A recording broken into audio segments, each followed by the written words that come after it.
एक शरीफ नौजवान जिसे कदम कदम पर संसार किया गया। जालिम माशरे की नाइंसाफियों, करप्ट पुलिस और दौलतमंद बदमाशों ने उसे भी एक गुंडा बनने पर मजबूर कर दिया। और जब एक शरीफ इंसान जराइम पेशा बन जाए तो वो सब गुंडों से ज्यादा खतरनाक हो जाता है। एक बदकिस्मत नौजवान जिसे जुर्म की दलदल ने एक आतिशफशां बना दिया। बदले की आग में जलते एक शरीफ नौजवान की कहानी।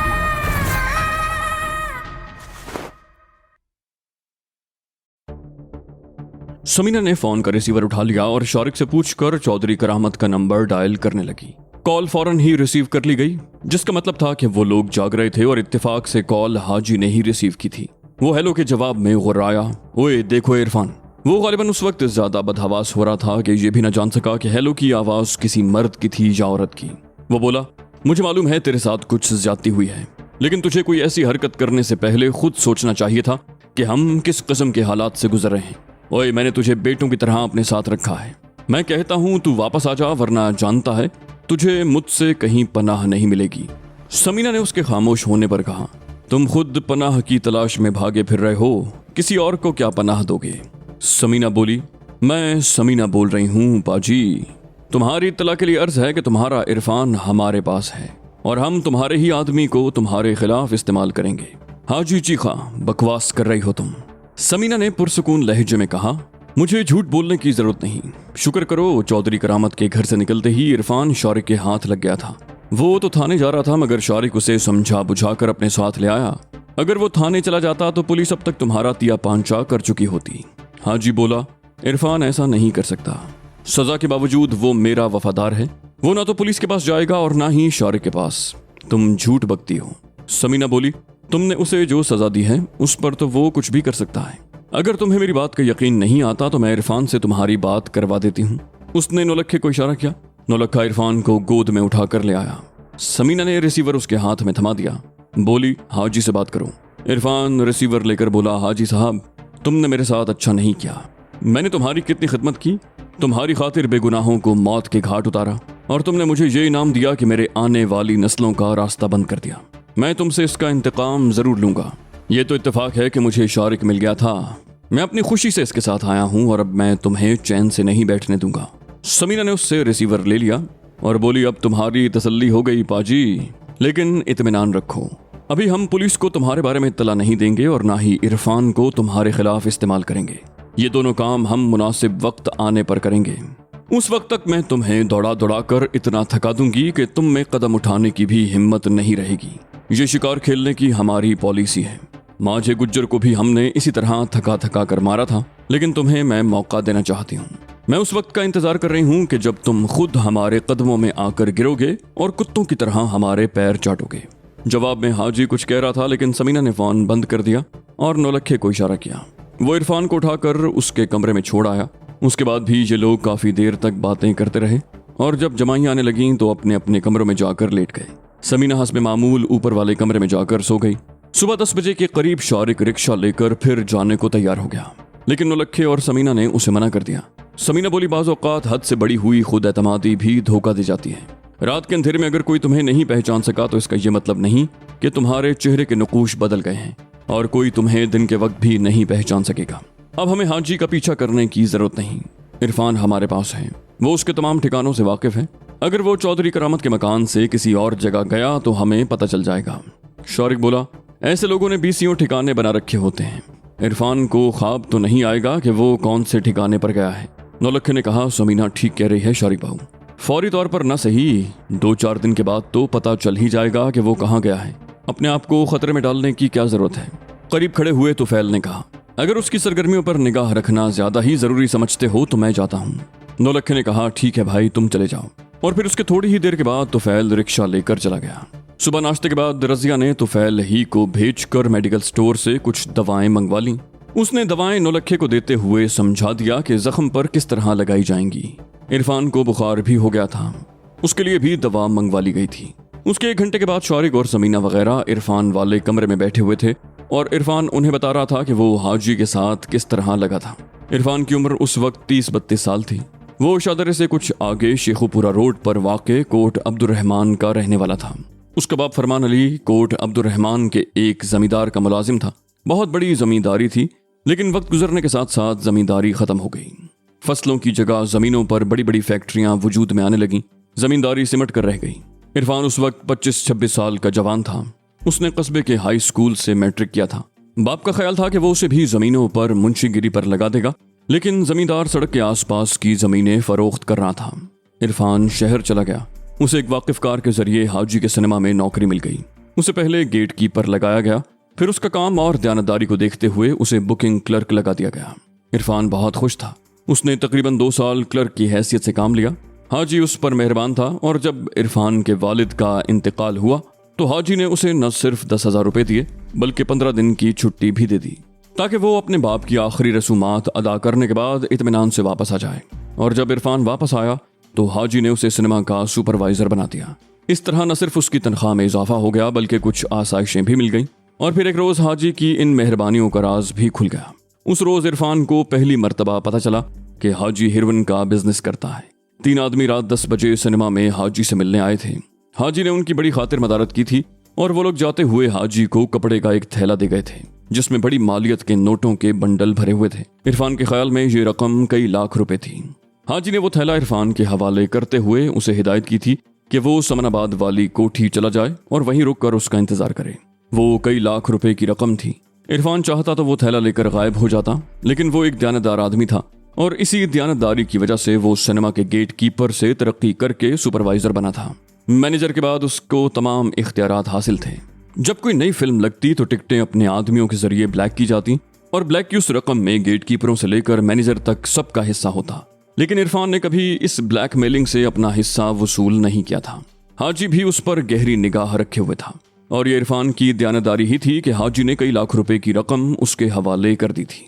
इरफान ने हाजी के पास रहते हुए ड्राइविंग भी सीख ली थी और वो हाजी के कामों के सिलसिले में अक्सर गाड़ी ले जाया करता था। उस रोज भी वो हाजी ही की एक गाड़ी लेकर गया था। समनाबाद वाली कोठी में उसे तकरीबन 1 घंटा इंतजार करना पड़ा। हाजी के साथ एक और आदमी भी था। उसके कुछ ही देर के बाद हाजी ने एक थैला इरफान के हवाले करते हुए कहा था कि इसे एक होटल में उन 3 आदमियों के हवाले कर दिया जाए जो सिनेमा में रकम से भरा हुआ थैला दे गए थे। हाजी ने उससे 10 रुपए के नोट का आधा हिस्सा देते हुए कहा, ये अपने पास रख लो। इस नोट का दूसरा हिस्सा उन आदमियों के पास है। थैला उनके हवाले करते हुए तुम उनसे नोट का वो आधा हिस्सा वसूल कर लोगे और नोट का नंबर जरूर चेक कर लेना और इस बात का ख्याल रखना कि किसी और को इस लेन देन का पता न चले। इरफान ने कहा, इस थैले में है क्या हाजी साहब? इसे देने के लिए इतनी राजदारी की क्या जरूरत है? हाजी ने कहा, इसमें ब्राउन शुगर है और तुम वही करोगे जो तुम्हें कहा गया है। इरफान ने मजीद कोई सवाल नहीं किया था। उस रोज उसने पहली मर्तबा ब्राउन शुगर का नाम सुना था। रात 1 बजे वो थैला उन लोगों को दे आया था और रसीद के तौर पर 10 रुपए के नोट का आधा हिस्सा वसूल कर लिया था। उसके 1 हफ्ते के बाद इरफान को फिर इस किस्म की खिदमात अंजाम देनी पड़ी थी। पिछली मर्तबा की तरह इस मर्तबा हाजी ने उसे 2,000 रुपए दिए थे। इरफान खुश तो था, लेकिन उसे हैरत इस बात पर थी कि तनख्वाह के अलावा हाजी उसे लंबी लंबी रकमें इनाम में क्यों दे रहा है। और ये बात तकरीबन 2 महीने के बाद उसकी समझ में आ सकी थी। ब्राउन शुगर दरअसल हेरोइन थी। उसे पहली मर्तबा पता चला कि हाजी हेरोइन का स्मगलर है। उसका माल सूबा सरहद की तरफ से आता था और वो न सिर्फ पूरे पाकिस्तान में बल्कि पूरी दुनिया में माल सप्लाई करता था। दुनिया के तमाम बड़े बड़े गिरोहों से उसके ताल्लुकात थे।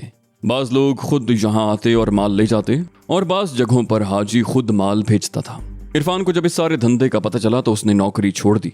वो एक सीधा साधा नौजवान था। बाप ने रिस्क हलाल से उसकी परवरिश की थी। वो तो नौकरी करने शहर आया था। नौकरी तो उसे मिल गई। मालिक भी उस पर मेहरबान था, लेकिन वो अंदाजा नहीं लगा सका था कि मालिक की मेहरबानियों की वजह क्या थी। और जब पता चला तो उसने नौकरी छोड़ दी। वो गांव आ गया। माँ को उसने नहीं बताया था कि उसने नौकरी छोड़ दी है। उसने तो माँ को ये बताया था कि वो छुट्टी लेकर आया है। उसने सोचा था कि चंद रोज गांव में रहेगा, फिर शहर जाकर किसी और नौकरी का बंदोबस्त कर लेगा। तीसरे दिन हाजी गांव पहुंच गया। उसके साथ मकसूद भी था। मकसूद हाजी का खास आदमी था। वो दोनों तकरीबन 1.5 घंटे तक अलग बैठे इरफान को समझाते रहे। इरफान ने कहा, नहीं हाजी साहब, ये गैर कानूनी काम है। अगर मैं पकड़ा गया तो बहुत बेइज्जती होगी। गांव वालों को पता चलेगा तो वो मुझसे नफरत करेंगे। मेरे बाप ने इस गांव में बड़ी इज्जत की जिंदगी गुजारी है। मैं बाप की इज्जत पर बट्टा नहीं लगाना चाहता। हाजी बोला, इसमें शुबह नहीं कि ये गैर कानूनी काम है, लेकिन तुम्हारी तरफ कोई आंख उठाकर भी नहीं देख सकता। क्या तुमने पुलिस के बड़े बड़े अफसरों और असेंबलियों के मेंबरों को मेरे पास आते नहीं देखा? ये सब लोग जानते हैं कि मैं क्या करता हूँ। उन्हें घर बैठे हर महीने लाखों रुपए मिलते हैं। ये मेरे काम में मुदाखलत क्यों करेंगे? इरफान बोला, लेकिन हाजी साहब, ये मुल्क से गद्दारी है। हाजी मुस्कुराया, बोला, मुल्क से गद्दारी? तुम मुझे ये बताओ कि मुल्क का वफादार कौन है? मामूली ऑफिसर से लेकर आला तरीन ओहदेदार, हर शख्स ने अपने जाती मफाद को अजीज रखा है। किसी बड़े ऑफिसर को छींक भी आती है तो वो इलाज के लिए अमेरिका और इंग्लैंड जाता है। पैसा तो अवाम का खर्च होता है। क्या ये लोग अपने जाती खर्च पर बैरून मुल्क जा सकते हैं? नहीं मेरे दोस्त, ये सब अय्याशियां कौम के पैसे पर हो रही हैं। किसी को आज तक ये एहसास नहीं हो सका कि पैसा कौम की अमानत है। हमने तो सरकारी खजाने से कभी एक पैसा नहीं लिया, अपना बिजनेस करते हैं। तुम क्यों परेशान हो रहे हो? तुम चोरी तो नहीं कर रहे, किसी के घर में डाका तो नहीं डाल रहे? ये मेरा बिजनेस है जिसमें तुम्हें भी हिस्सा मिलता है। और फिर ये तो सोचो कि इसमें कमाई कितनी है। अभी तो तुम गांव के इस कच्चे मकान में रह रहे हो और शायद ये भी तुम्हारी मिल्कियत नहीं है, लेकिन मेरे साथ रहोगे तो साल डेढ़ साल के अंदर अंदर तुम शहर के कई बड़े इलाकों में कोठियां बनवा सकते हो। और मेरी इस बात का यकीन कर लो कि कोई तुम्हारी तरफ आंख उठाकर भी नहीं देख सकेगा। हाजी और मकसूद ने इरफान को कायल कर ही लिया कि ये कारोबार गैर कानूनी जरूर है, मगर इसमें कोई खतरा नहीं, अलबत्ता आमदनी लामहदूद है। इस मुलाकात के इख्तिताम पर इरफान उसके साथ जाने पर तैयार हो गया। इरफान को मजीद सहूलतें मिल गईं। हाजी ने उसे अपना बॉडीगार्ड बना लिया था। उसके चंद ही महीनों के बाद शारिक और समीना हाजी के गिरोह में शामिल हुए थे। उन्होंने हाजी के लिए बड़े कारनामे अंजाम दिए थे। हाजी ने उन पर नवाजिशात की बारिश कर दी थी, मगर उनका साथ ज्यादा अरसे तक न चल सका। उनमें इख्तिलाफात शुरू हो गए और मामला कत्लो गारत तक पहुंच गया। इरफान के ख्याल में गलती हाजी की थी। उसने एक साजिश के तहत शारिक और समीना को अफगानिस्तान भेजा था और बाद में उसकी माँ और बहन को जलील करके कोठी से निकाल दिया था। अगर मरियम और रजिया को इस तरह जलील न किया जाता तो शायद शारिक साजिश वाली बात को पी जाता, लेकिन वो अपनी माँ और बहन की बेइज्जती बर्दाश्त न कर सका था और इस तरह इंतकामी कार्रवाइयों का जो सिलसिला शुरू हुआ वो अब तक जारी था। हाजी अब तक शारिक का तो कुछ नहीं बिगाड़ सका था, अलबत्ता शारिक ने हाजी को इतना नुकसान पहुंचाया था कि वो तबाही के दहाने पर पहुंच गया था। इरफान ने हाजी के लिए अपना सब कुछ बर्बाद कर लिया था। इसमें शुबा नहीं कि पुलिस के बड़े बड़े अफसरान और असम्बलियों के मेंबर और बाज वजीर तक हाजी के सामने हाथ बांधे खड़े रहते थे। लेकिन अब सूरत हाल बदल गई थी। एक तरफ शारिक ने उसे दरबदर कर रखा था, अवामी राय आमा भी हाजी के खिलाफ थी। हाजी शारिक और पुलिस से बचने के लिए भागा फिर रहा था, लेकिन उसे कहीं पनाह नहीं मिल रही थी। हाजी के साथ इरफान भी अताब का शिकार था। हाजी के लिए उसने कई लोगों को मौत के घाट उतार दिया था। इरफान ने आज तक ऐसी कोई हरकत नहीं की थी जिस पर हाजी को एतराज करने का मौका मिला हो। इरफान अपने दूसरे साथियों को देखता तो वो खूब अय्याशी करते थे। उनकी रातें शराब शबाब की महफिलों में गुजरती, मगर इरफान को इन चीजों से कोई दिलचस्पी नहीं थी। उसकी माँ ने गांव में उसकी शादी तय कर रखी थी और इरफान इस मौके की तलाश में था कि हाजी को छोड़कर चला जाए। और फिर राना उसकी नजरों में आ गई। इरफान को औरतों से ज्यादा दिलचस्पी नहीं थी, लेकिन न जाने क्या बात थी कि राना को देखकर वो अपने आप पर काबू न पा सका। राना अगरचे शादीशुदा थी, लेकिन हसीन थी, जो इरफान जैसे शख्स के दिल पर कयामत ढा गई। फारूक की कोठी में रहते हुए उसने एक दो मर्तबा राना पर हाथ डालने की कोशिश की थी, मगर राना अपने आप को बचा गई थी। और फिर उस रात जब हाजी उस कोठी से निकला तो इरफान बहाना करके गाड़ी से उतर गया था और फिर कोठी में दाखिल होकर उसे मौका मिल गया। राना कोठी में अकेली थी और वो एक सूटकेस में कपड़े और जेवरात पैक कर रही थी। इरफान को समझने में देर न लगी कि वो लोग भागने की तैयारी कर रहे हैं। राना ने मज़ाहमत की थी, लेकिन इरफान जैसे शख्स के सामने चिड़िया की तरह फड़फड़ा कर रह गई। आखिर में उसने चीखते हुए इरफान पर चाकू से हमला करने की कोशिश की थी और इरफान ने उसी चाकू से उसे मौत की नींद सुला दिया। कमरे से निकलते हुए उसने तमाम जेवरात और नकदी वगैरह भी उठा ली। हाजी को दूसरे दिन अखबारात के जरिए इस वाक़े का पता चला। वो इस कदर बिफर गया कि उसने इरफान को उसकी मर्दानगी से ही महरूम कर दिया। इरफान को इस बात का बहुत दुख था। एक मामूली सी गलती की इतनी बड़ी सजा। उसने उसी वक्त तय कर लिया था कि वो हाजी से इंतकाम लेगा। और फिर उस रात वो चौधरी करामत के मकान की दीवार फांद कर बाहर निकला। उसका ख्याल था कि वो थाने जाकर पुलिस को इत्तला देगा और पुलिस हाजी को गिरफ्तार कर लेगी। लेकिन इत्तेफाक से उसे शारिक मिल गया और वो उसे अपने घर ले आया। और अब इरफान ने यह फैसला किया था कि वो शारिक के साथ मिलकर हाजी से अपना इंतकाम लेगा। इरफान बात करते करते रो पड़ा। नौलखे ने कहा, ओ इरफान बाऊ, मर्द होके रोते हो, तुम फिक्र क्यों करते हो? हम हाजी से तुम्हारा इंतकाम इस तरह लेंगे कि उसकी आने वाली 7 नस्लें भी याद करेंगी। इरफान ने आंसू पोंछते हुए कहा, मेरी तो उसने नस्ल ही खत्म कर दी। मेरे बाद मेरे खानदान का कोई नाम लेवा भी नहीं होगा। नौलखे ने कहा, हम भी हाजी का किस्सा खत्म कर देंगे, तू फिक्र न कर। अब छोड़ इन बातों को, चल उठ, ताश की बाजी हो जाए, जरा तेरा ध्यान बढ़ जाएगा। समीना फौरन ही ताश की गड्डी ले आई। उसने शारिक को अपना पार्टनर मुंतखब किया और नौलखा इरफान के सामने बैठ गया। नौलखा बोला, इनका ख्याल रखना इरफान बाबू, ये दोनों बड़े शार्प हैं, अपने मतलब का पत्ता ऐसे निकालते हैं कि दूसरे हाथ को खबर भी नहीं होती। समीना ने मुस्कुराते हुए कहा, क्यों हम पर इल्जाम लगा रहे हो नौलखा भाई? परसों तो मैंने तुम्हें पत्ता निकालते हुए रंगे हाथों पकड़ा था। नौलखा बोला, वो परसों की बात थी, मैं आज की बात कर रहा हूँ। चलो तुम पत्ते बांटो। अब उनके पास इसके अलावा और कोई काम नहीं था कि ताश या लूडो खेल कर वक्त गुजारते। बड़ी बोरियत हो गई थी। रजिया, शापरी और समीना तो कुछ ज्यादा ही बोर हो रही थी। वो बाहर निकलना चाहती थी, लेकिन इस खौफ से नहीं निकल रही थी कि उन्हें पहचान न लिया जाए। उस रोज दोपहर के खाने के बाद समीना ने शारिक को बता दिया था कि आज वो शापरी को साथ लेकर शॉपिंग के लिए जाएगी। शारिक बोला, तुम जानती हो कि हाजी के आदमी शिकारी कुत्तों की तरह हमें तलाश करते फिर रहे हैं। अगर उनमें से किसी ने देख लिया तो सारा बना बनाया काम बिगड़ जाएगा। समीना बोली, शापरी को तो अब तक किसी ने नहीं देखा। मुझे भी हाजी के सिर्फ चंद करीबी आदमियों ने देखा है। हर शख्स मुझे नहीं जानता, और जो लोग मुझे जानते हैं वो अपनी जानें बचाते फिरते हैं। अगर हाजी ने कुछ आदमी हमारी तलाश पर लगा रखे हैं तो वो बहुत निचले दर्जे के हैं, वो हमें कहाँ पहचानते हैं। शारिक बोला, ठीक है, मैं तुम्हारे साथ बहस नहीं करूंगा। अगर जाना चाहती हो तो तुफैल को साथ लेकर जाओ। समीना बोली, हाँ, तुम्हारी ये बात मैं मान लेती हूँ। तुफैल उस रोज घर पर ही था। वो 3-4 रोज तक चौधरी करामत वाले मकान की निगरानी करता रहा था। हाजी वहीं था। उसने कोई नया ठिकाना तलाश करने की कोशिश नहीं की थी। उसे शायद शारिक की इस बात पर यकीन था कि वो उसके बारे में पुलिस को इत्तला नहीं देगा। वैसे हाजी के पास अब ज्यादा आदमी नहीं रह गए थे। ऊपर के सारे लोग अपनी जानें बचाने के लिए रूपोश हो गए थे, और जो निचले दर्जे के थे वो भी इधर उधर हो गए थे। मुख्तलिफ अड्डों पर घूम फिर कर हेरोइन बेचने वाले कारिंदों ने भी अपनी सरगर्मियां महदूद कर दी थीं।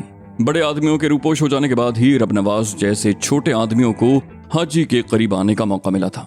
समीना ने ठीक ही कहा था कि निचले दर्जे के लोग उन्हें नहीं पहचानते थे। शारिक से बात हो जाने के बाद उसने शापरी को तैयार होने को कहा और खुद भी अपने कमरे में घुस गई। वो तकरीबन 1 घंटे के बाद बाहर निकली। उसे देखकर शारिक भी दंग रह गया। पहली नजर में तो वो भी उसे न पहचान सका था। उस वक्त उसके बाल हल्के कथई रंग के थे, आंखों पर तारीक शीशों वाला चश्मा और हल्के से मेकअप से उसका चेहरा खासा बदल गया था। खूबसूरत प्रिंट वाले शलवार सूट में वो खासी हसीन लग रही थी। शापरी भी उससे कुछ ज्यादा हसीन नजर आ रही थी। तुफैल भी तैयार हो गया था। वो 100% रिक्शे वाला लग रहा था, और जाहिर है वो उन लोगों से मुलाकात से पहले भी रिक्शा ही चलाता था। उसका हर अंदाज और लबो लहजा 100% रिक्शा ड्राइवर का ही था। शापरी और समीना सीट पर बैठ गईं और तुफैल रिक्शा स्टार्ट करके गेट से बाहर आ गया। नौलखे ने गेट बंद किया। तुफैल तेजाब अहाते से होता हुआ जीटी रोड पर आ गया। उसने पीछे मुड़कर कहा, कहाँ जाना है बीबी, कुछ अता पता तो बताओ। समीना बोली, अनारकली। तुफैल बोला, तो फिर 2 मोरिया पुल की तरफ से ही चलते हैं, गड़ी शाऊ की तरफ से तो रास्ता बहुत लंबा पड़ेगा। समीना बोली, लंबे रास्ते से ही चलो, ये शापरी बेचारी जब से यहाँ आई है कैद होकर रह गई है, आज जरा सैर हो जाएगी। तुफैल ने रिक्शा बाईं तरफ मोड़ दिया। बोला, तो चलो फिर, रब राखा। गड़ी शाऊ के पुल से होते हुए तुफैल रिक्शे को सीधा निकाल ले गया और शिमले के ऊपर से होते हुए मोंटगमरी रोड पर मोड़ लिया। ये सड़क आगे जाकर लक्ष्मी चौक के करीब मैक्लोड रोड से मिल जाती थी। समीना शापरी को मुख्तलिफ जगहों और इमारतों के बारे में बता रही थी। शापरी को वाकई पहली दफा इस तरह बाहर निकलने का मौका मिला था। वो हर चीज को बड़ी दिलचस्पी से देख रही थी और समीना की बातें भी बड़े गौर से सुन रही थी। रिक्शा मुख्तलिफ सड़कों से होता हुआ लोहारी गेट की तरफ आ गया। ये शहर का सबसे गुंजान आबाद इलाका था, जहां हर किस्म का ट्रैफिक जारी था। टांगों की भरमार थी। तुफैल ने रिक्शा एक दुकान के सामने रोक लिया। वो दुकान बंद थी और उसके सामने थड़े पर पुरानी किताबों वाले ने दुकान सजा रखी थी। तुफैल ने कुतुब फरोश के हाथ में 10 का नोट थमाते हुए कहा, भाई मेरे जरा रिक्शे का ख्याल रखना। कुतुब फरोश ने 10 का नोट जेब में रखते हुए कहा, किसी और को तो मैं रिक्शे के करीब नहीं आने दूंगा, लेकिन अगर किसी संतरी ने पूछ लिया तो क्या जवाब दूंगा। तुफैल बोला, संतरी कुछ नहीं कहता, बस हम 1 घंटे में वापस आ जाएंगे, इन बीबियों को थोड़ी सी शॉपिंग करनी है। वो तीनों वहां से चलते हुए अनारकली में आ गए। उस वक्त 5 बजने वाले थे। अनारकली में इस कदर रश था कि खवे से खवा छिल रहा था। बेशतर लोग समीना और शापरी को घूर घूर कर देख रहे थे और बाज मंचलों ने तो करीब से गुजरते हुए कंधा मारने की कोशिश की थी। समीना और शापरी आगे आगे चल रही थी और तुफैल उनके नौकर की तरह पीछे पीछे। उन्होंने कई दुकानों से शॉपिंग की थी और तमाम शॉपिंग बैग्स तुफैल ने उठा रखे थे। मार्केट में शॉपिंग करते हुए उन्होंने आलू छोले की चाट भी खाई थी। शापरी को इस तरह घूमना फिरना बहुत अच्छा लग रहा था। उसकी सारी जिंदगी अफगानिस्तान के उन इलाकों में गुजरी थी जिन्हें छोटे छोटे देहात ही कहा जा सकता था। वो माँ बाप के साथ कई मरतबा काबुल भी गई थी, लेकिन इस बड़े और मॉडर्न शहर में रहते हुए भी उसे कभी घूमने फिरने का मौका नहीं मिला था। उसके खानदान के लोग पुरानी कदरों के पाबंद थे। औरतों और खुसूसन जवान लड़कियों का घूमना फिरना पसंद नहीं किया जाता था। एक घर से दूसरे घर जाना होता तो शटलकॉक बुर्का इस तरह पहना जाता कि कोई मर्द उनके जिस्म तो क्या लिबास का कोई हिस्सा भी ना देख सकता। और यहाँ परी के लिए तो ये दुनिया ही अलग थी। वो इस तरह आज़ादी से घूमने फिरने से बहुत महजूस हो रही थी।